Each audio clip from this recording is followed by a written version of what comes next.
Sini saya mendengar saya. Orang melek gak mau berdakwah, orang buta dipilih Allah untuk dakwah.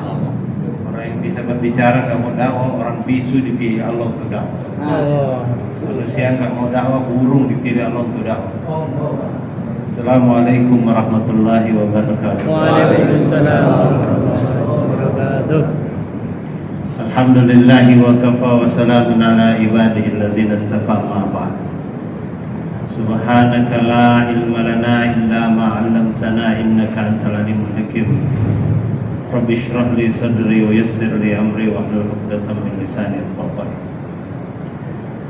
Alhamdulillah, hadirin yang mulia, Allah dengan kudrat dan kasih sayangnya mendudukan kita di Malang Markas Tangerang, Provinsi Banten, Negara Kesatuan Republik Indonesia. Kita bersyukur kepada Allah Subhanahu wa Ta'ala. Kalau kita lihat penduduk Tangerang ini, jumlahnya lebih kurang 6 juta, yang semuanya diberi rezeki oleh Allah Subhanahu wa Ta'ala,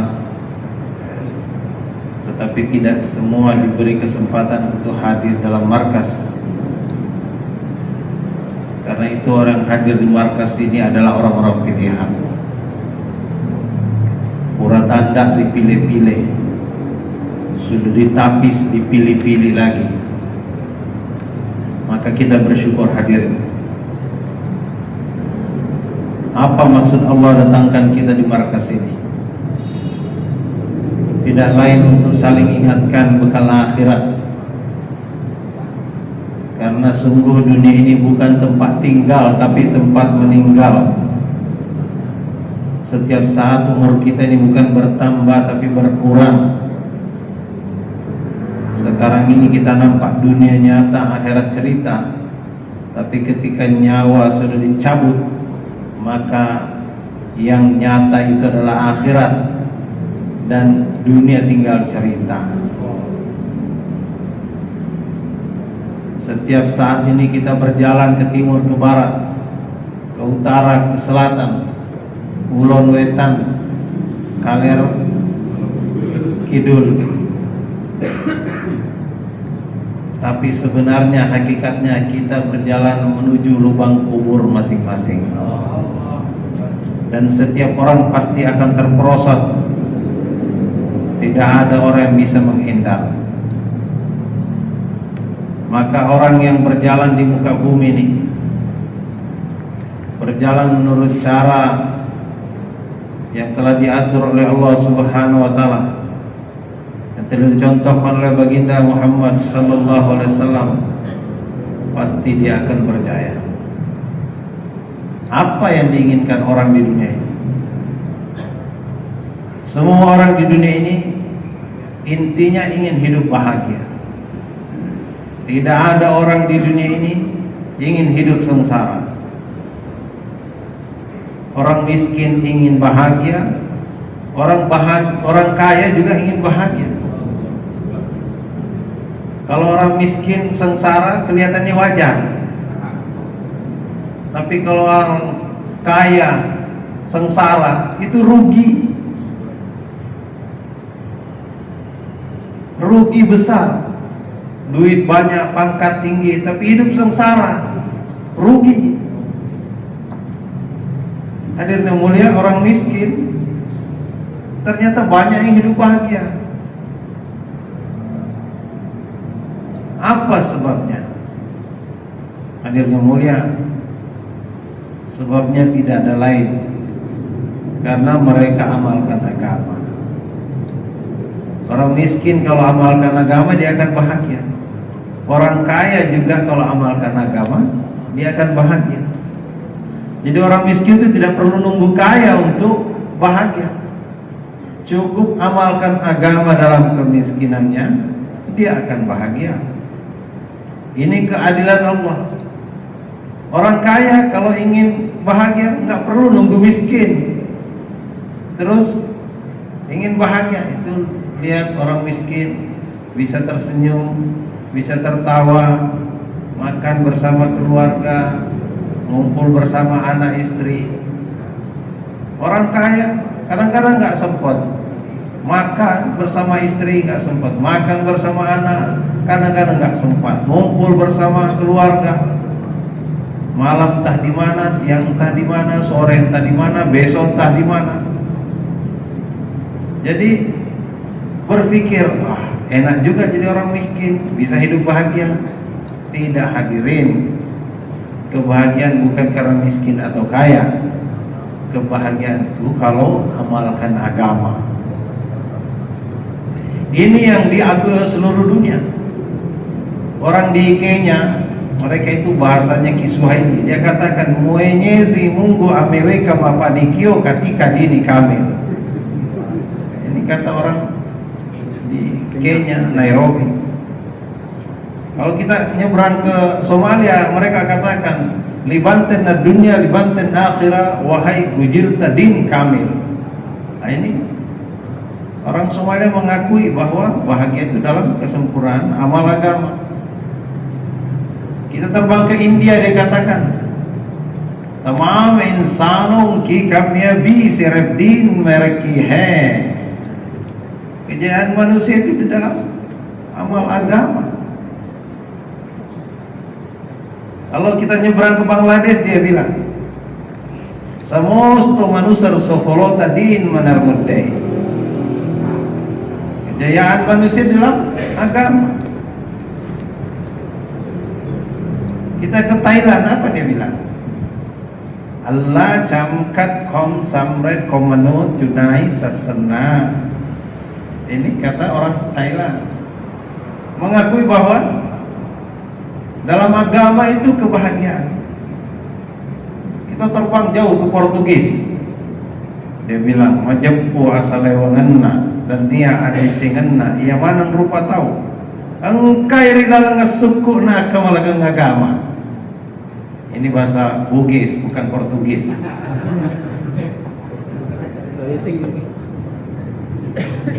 Jadi seluruh dunia nih sepakat bahwa dalam amal agama ini manusia akan bahagia.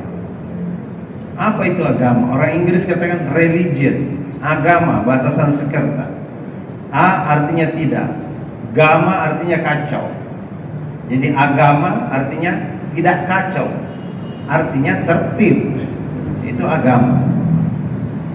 Religion, re artinya kembali. Legion itu satu pasukan besar, isinya 6.000 orang.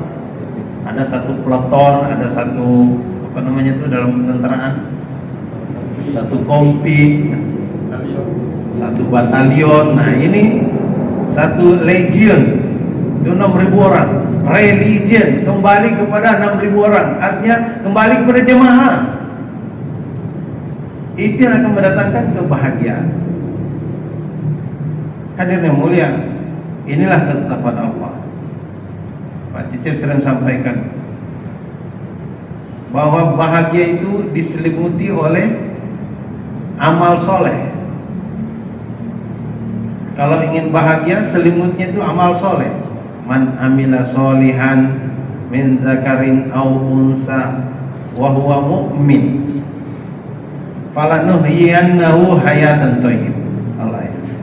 Siapa yang beramal soleh dari kalangan laki-laki dan perempuan, wa huwa mu'min, ada syaratnya, mukmin. Jadi lapis ketiganya itu adalah iman.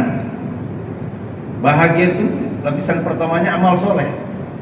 Amal soleh itu di situ ada ketaatan, di situ ada disiplin, di situ ada istiqomah, di situ ada tertib, di situ ada ikhlas.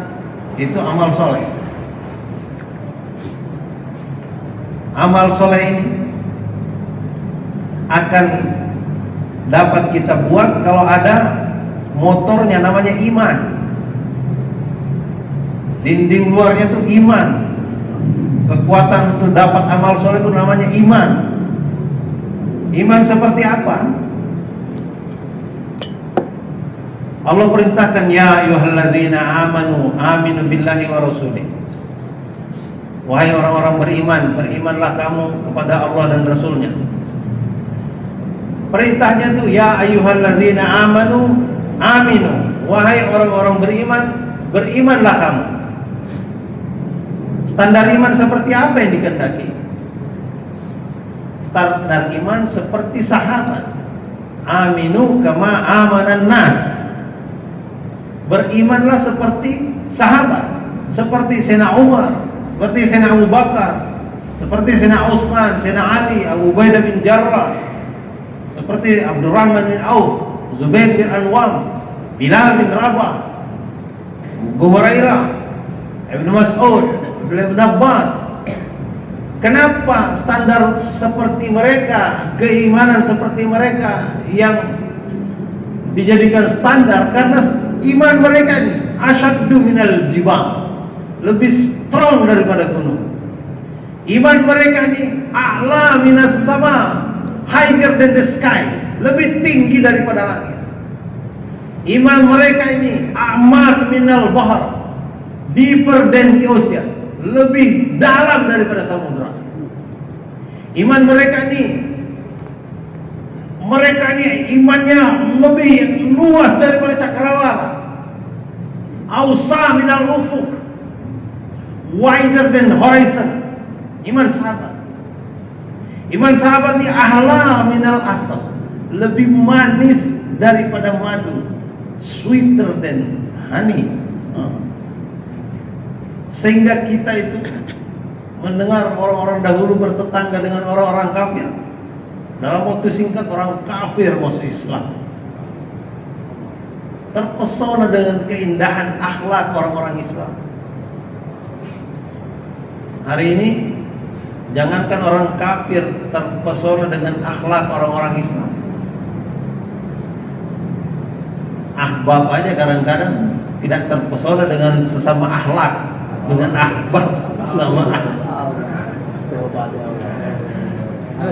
Sesama ahbab aja tidak terpesona dengan sesama ahbab. Ya Allah.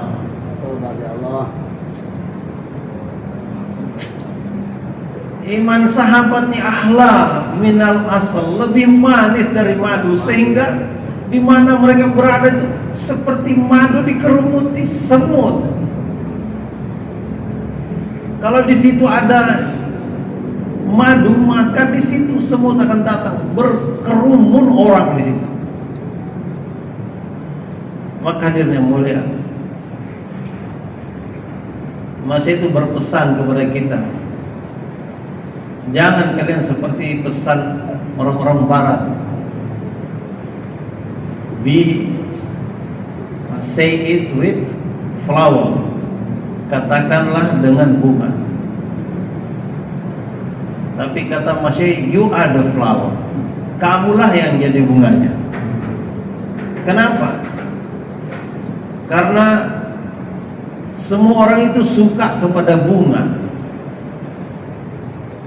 Paling tidak ada 5 sifat bunga yang disukai setiap orang. Pertama tuh, bunga itu bentuknya bagus, cantik. Semua bunga, yang kecil, yang besar, mesti bunga itu bentuknya, konstruksinya bagus. Bagaimana penampilan kita ini, konstruksinya bagus, bentuknya bagus. Yang kedua, bunga ini warnanya indah. Semua partai politik dunia ini menggunakan warna bunga. Semua warna bangunan ini juga warna bunga. Warna pesawat, warna kendaraan mengikuti warna bunga. Baik yang plain, yang polos maupun yang gradasi maupun yang bintik-bintik, mereka semuanya ikut warna bunga. Karena warna bunga itu indah. Nah, kalau orang-orang dakwah ini nampak indah, menarik. Yang ketiga, bunga itu wangi. aromanya menyenangkan sehingga semua orang suka dicium-cium. Maka inilah bagaimana caranya kita perbaiki akhlak ini supaya jadi wangi, supaya orang senang mau mendekat. Yang keempat, di dalam bunga itu ada madu, sehingga menjadi obat, sehingga menarik kumbang-kumbang untuk datang, menarik lebah untuk datang. Ini sifat bunga. Kalau para ahbab ini lisannya seperti madu, tangannya pemurah seperti madu, Masya Allah, orang akan datang. Kemudian yang terakhir, yang kelima, sesudah bunga itu keluar buah. Buah inilah yang diambil manfaatnya, yang dirasakan. Manis atau sepet tergantung ikhlasnya. Walaupun apple itu manis, tapi diberikan dengan cara dilempar, makan tuh, itu bisa berubah jadi pahit. Masya Allah, hadirnya mulia, maka kita sangat bersyukur diberikan satu amalan yang dimana standar amal kita itu adalah para sahabat radhiyallahu anhu.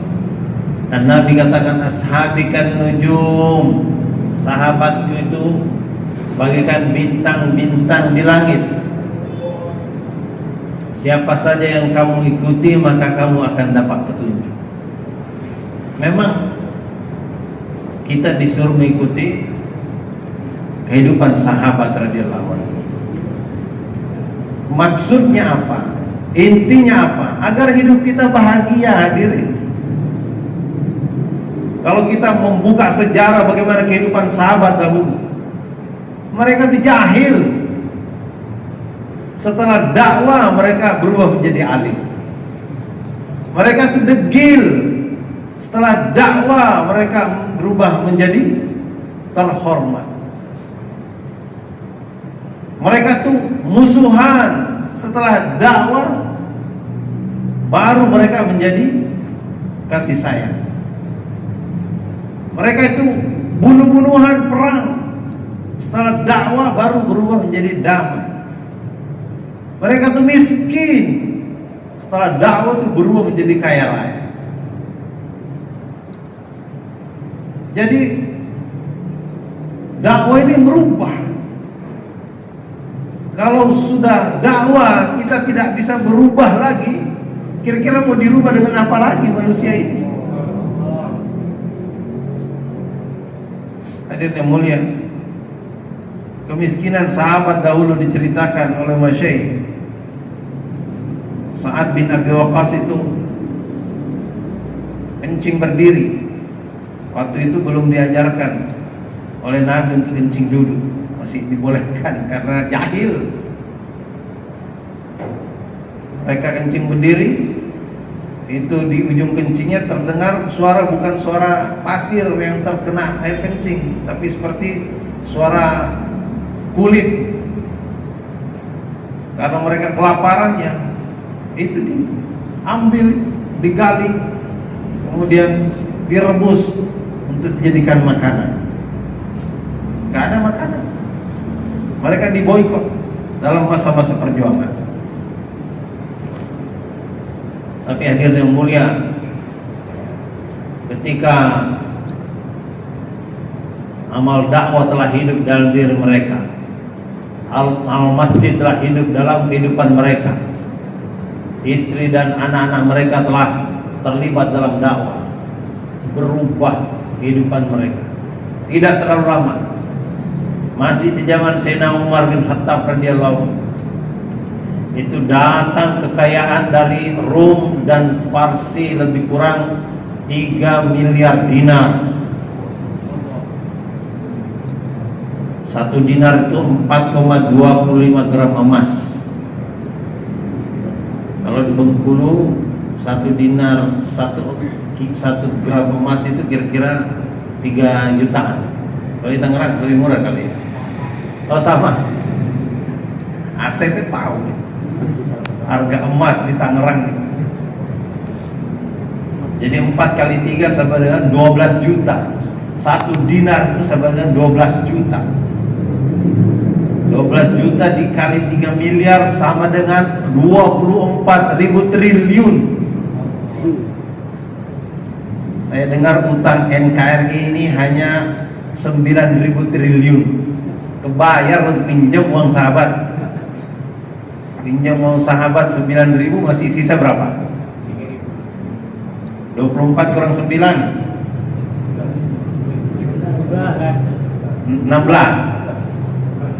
15 masih banyak. Dan kalau uang 24.000 triliun itu dibagikan kepada sahabat, 124.000 jumlah sahabat, setiap satu kepala itu dapat jatah 92,5 miliar. Satu kepala, bayi baru lahir nih, rekening kamu sudah dapat. Modal nanti kamu sekolah, modal kamu bikin usaha 92,5 triliun. Engkongnya mau mati, ini engkong waris 92,5 triliun. 92,5 miliar. 92,5 miliar itu bukan uang sedikit, hadirin. Kalau Pak Ustadz dikumpulkan uang 100.000, 1 senti itu 10 juta. Kalau 10 senti 100 juta. 1 meter 1 miliar. 92,5 miliar sama dengan 92,5 meter. Tingginya Monas itu hanya 114 meter. Jadi nggak jauh beda itu dengan tingginya Monas. Uang tumpukan 100.000 setiap satu kepala dapat di nyawa sahabat. Di tengah negeri mereka yang gersang, kering kerontang, sejauh mata memandang itu batu pasir. Orang yang sudah pernah haji umroh melihat keadaan Mekah Madinah. Apalagi sekarang ini saudara-saudara kita yang pergi haji, pergi umroh, kirim foto, kirim video, video call dari sana, kelihatan tuh gersang, kering kerontang negeri sahabat sampai hari ini. Tapi mereka hidupnya sejahtera, kaya raya. Hadirin yang mulia, harusnya negeri kita ini lebih sejahtera. Kenapa? Karena di negeri kita ini sejauh mata memandang hijau royo-royo. Di sini tongkat dilempar aja berubah jadi tanaman. Kalau di Arab sana tanaman ditancap berubah jadi tongkat.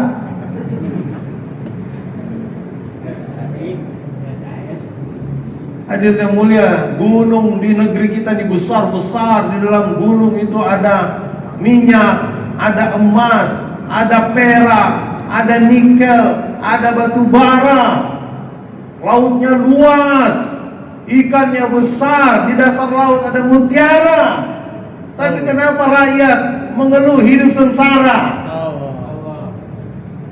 Kata Gubernur Bengkulu Haji Helmi Hasan, salah kita itu karena gunung didaki, lautan diseberangi, masjid dilewati. Kadang kita ketemu masjid lebih banyak tiangnya daripada orang sholatnya, lebih banyak kencelengannya daripada jamaahnya. Umat ini sekarang kata Masya memang dalam keadaan buta dan tuli. Kalau orang buta kita taruh tulisan awas ada jurang, nggak lihat, dia nggak baca. Atau kita teriakin, woi ada jurang, nggak dengar. Itu kalau hubungannya dengan agama, diajak ke masjid, buta dan tuli. Tapi kalau diajak makan langsung melek. Maka Haji Mahdi ini bikin masjid ini masjid makan-makan, supaya orang mau datang. Umatnya lebih mudah diajak makan daripada diajak sholat. Kalau diajak sholat banyak alasan. Kambingnya baru beranak, ayamnya baru bertelur, bebeknya lagi mencret. Bebek memang selalu mencret. Gara-gara bebek mencret dia tidak bisa pergi ke masjid. Apa hubungannya? Hadirin yang mulia, umat sekarang ini harus didatangi, dijemput. Karena maksud daripada usaha ini agar hidup bahagia. Masih membuat kita ini bergerak malam dan siang. Sekarang nggak lagi digalakkan 25 majelis, 100 majelis satu hari. Ngomong Allah Khalik, Allah Malik, Allah Razik. Ngomong kepada setiap orang yang dijumpai. Kalau nggak ketemu orang, ngomong sama tembok, ngomong sama tiang-tiang, ngomong sama kambing, supaya kebesaran Allah itu masuk dalam hati kita. Coba satu hari kita ngomong berapa kali? Ngomong dunia, bukan 100 kali hadirin. Mungkin 1000, mungkin 10.000 kali. Ya Allah. Jadi bagaimana kebesaran dunia tidak masuk dalam hati? Sedangkan dunia ini apa? Dunia ini ketika selesai diciptakan oleh Allah Subhanahu wa taala tidak pernah ditengok lagi. Nggak pernah, karena dunia ini memang sudah direncanakan mau dihancurkan. Buat apa ditengok lagi? Udahlah, konstruksinya udah dibuat, sudah sekali jadi, udah disposal. Seperti kita minum pakai gelas yang sekali pakai dah. Di dunia ini sekali pakai oleh Allah Subhanahu wa taala. Tetapi kita diciptakan oleh Allah taala memang bukan untuk tinggal di dunia ini. Dunia ini buat kita di disposal, sekali pakai. Kita ini kampung aslinya adalah akhirat. Kita ini sedang berjalan, safar. Tapi waktu yang singkat ini menentukan. Maka kita disuruh dikerja. Tiap hari buat musyawarah, tiap hari buat kunjungan, tiap hari buat taklim, tiap minggu buat jaulah, tiap bulan kita keluar. Itu dulu, sekarang nggak ada lagi. Sudah harus jadikan dakwah sebagai maksud hidup, hidup dalam dakwah sampai mati, mati dalam dakwah. Jangan jadikan sawah maksud hidup, hidup dalam sawah, sawah sampai mati, mati dalam sawah. Ya Allah, semoga Allah pahamkan saya. Hadirin yang mulia, kami di Bengkulu atas perintah gubernur kita tiap minggu dikeluarkan ASN, pakai surat perintah, mengeluarkan pegawai negara, pegawai negeri dikeluarkan 3 hari tiap minggu. Satu minggu itu bisa 80 orang, 90 orang, 100 orang. Dari 10 OPD, 11 OPD tiap-tiap minggu dibagi menjadi 7 jamaah, 8 jamaah, 9 jamaah, sehingga satu jamaah itu senang dapat taskilan cash, dapat 10 orang, 12 orang, 15 orang. Jadi jemaah-jemaah yang bergerak ke Bengkulu ini senang mendapatkan 1 orang taskilan aja begitu susah, tapi ini dikasih 20 orang, 15 orang. Jadi bahagia jemaah yang bergerak di Bengkulu itu. ASN-nya sendiri pada mulanya marah-marah. Pakai surat perintah kami disuruh tidur di masjid, makan di masjid. Itu hari pertama saja dia marah-marah. Saya sampaikan, lebih baik kalian terpaksa masuk surga daripada sukarela masuk neraka. Hari pertama mereka langsung dibawa ke markas. Bayan Hidayah itu hari Kamis. Langsung selesai Bayan Hidayah pada asar, kemudian maghrib mereka sudah di markas dakwah Bengkulu. Kemudian mereka dengarkan takrir, mereka dengarkan bayan, kemudian mereka dikasih makan satu nampan langsung praktek. Orang-orang ini pegawai negeri nggak pernah makan satu nampan. Jadi ada pada ngambek gitu pulanya. Ada yang makan sedikit-sedikit aja, ada yang sekedar duduk nggak mau dia, ada yang minta piringnya dikasih. Malam itu juga langsung dikirim ke masjid-masjid tempat taskil mereka. Di sana mereka disuruh tidur dengan adab-adab. Mereka semua tidur tidak ada adab sebelumnya. Setelah dikasih tahu adab-adab masjid, adab-adab tidur, baru mereka tercengang. Oh, ternyata Islam ajarannya seperti itu. Pagi-pagi mereka mau makan, dikasih adab-adab makan, dikasih nanti adab taklim, diajari sifat sahabat. Ada yang menangis-nangis. Setelah 3 hari mereka pulang laporan Karbuzari, mereka itu mengatakan, kemarin tuh waktu saya belum berangkat menghindar-hindar jangan sampai saya dapat SP. Tapi sekarang rasanya itu kurang sekali, cuma 3 hari. Mereka tuh baru sadar bahwa ternyata banyak kekurangan dalam kehidupan mereka. Maka hadirin yang mulia, kita harus bekerja di semua level, di semua golongan. Bapak-bapak yang ada hubungan dengan pemerintah, datanglah ke sana. Ajak mereka untuk turunnya Allah Subhanahu wa taala. Inilah yang akan membuat nanti markas kita akan menjadi makmur. Siapa niat insyaallah? Insyaallah. Niat 1 tahun insyaallah. Insyaallah. 4 bulan insyaallah. Insyaallah. Enggak ada lagi 40 hari. 4 bulan insyaallah. Di depan sebentar lagi di hadapan kita Jor Gudama, mulai Bayan Hidayah tanggal 14 Julai. Sumbagut tanggal 7 mulai. Kemudian Sumbaksel, Kalimantan, Sulawesi, Papua, NTB, kemudian terakhir di Temboro tanggal 24-25. Semua niat ambil bagian insyaallah. Subhanallah. Assalamualaikum warahmatullahi wabarakatuh.